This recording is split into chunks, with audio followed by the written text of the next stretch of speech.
Au cœur de l'Est algérien se dresse une ville unique en son genre, Constantine. Une cité autrefois connue sous le nom de Cirta, capitale des Numides, puis l'une des plus importantes villes de l'Empire romain, avant de devenir plus tard une puissante forteresse byzantine. Mais derrière ces remparts, l'histoire avançait en silence, vers un tournant majeur.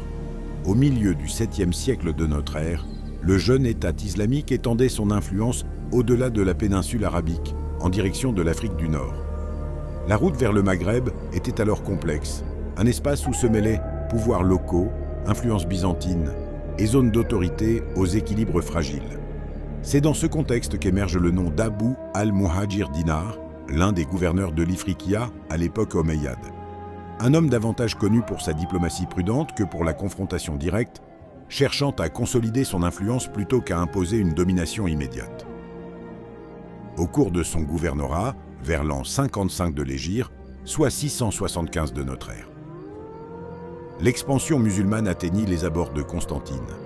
Cependant, l'arrivée de l'islam dans cette région ne fut pas un événement soudain ni décisif en une seule étape.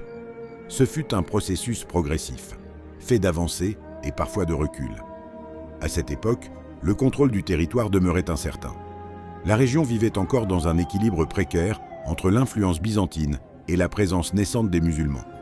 Au fil du temps, et grâce aux campagnes menées par la suite, la présence islamique s'enracina progressivement dans l'est de l'Algérie.